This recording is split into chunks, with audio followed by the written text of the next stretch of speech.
My new financial plan involves reduction of your bi-weekly income tax paid to CRA. Your own retirement savings are priority number one.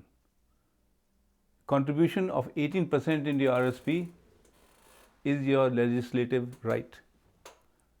Hike your take-home pay every month. Now, Economics 101 teaches us that money paid upfront loses present value for the giver, but creates future value to the receiver. Once we pay into income tax to CRA of 20 cents on the dollar, we have already constricted our income to a net 80 cents on the dollar. This loss can never be regained because once you have lost 20%, it takes a large amount of growth to bridge this gap. But since you're doing it month after month, year after year, then this loss keeps on widening. Meanwhile, the CRA is accumulating billions of taxpayers' money, and the CRA keeps it for 15 months from January to December. And then when you file your income tax in the month of March or April, it is 15 months they have kept the money, and it has been growing all along.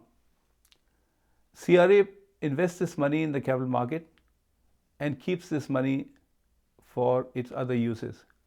You, on the other hand, you, the retiree, have no way of fulfilling the 18% required to be put into your RSP. While you pay income tax, the money with the CRA is growing, but it is not yours. Your company payroll dutifully is serving the interest of the CRA by chopping income tax bi-weekly.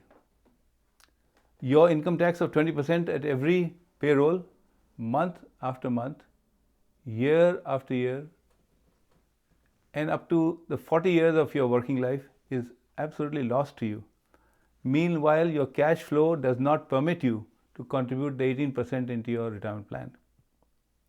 Your income is perpetually reduced to 80% of take-home pay. Now, if I ask people, what would you like to contribute towards your retirement plan?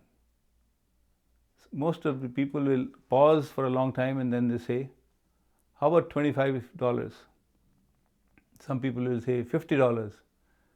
Others will say $100. And some people who are a little bolder will say $200.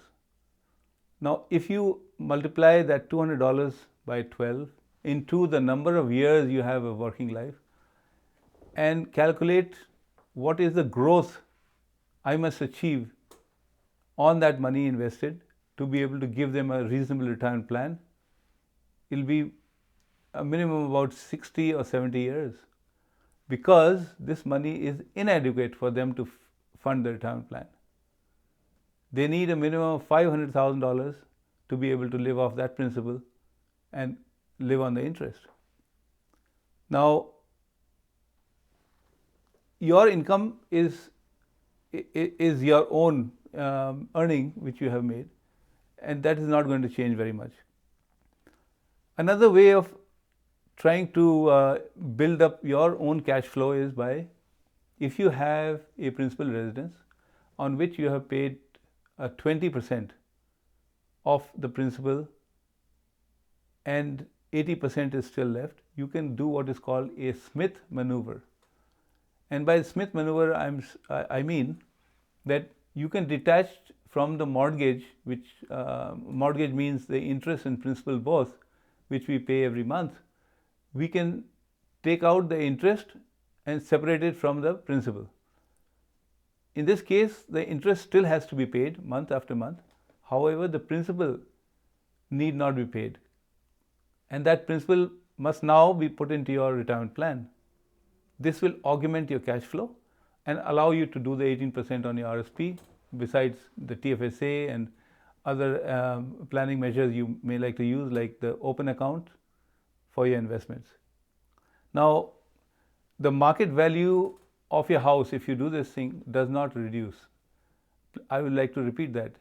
When you are doing the Smith maneuver, the market value of a house is not reducing. All you are doing is your funding system of trying to pay down the mortgage is not being used.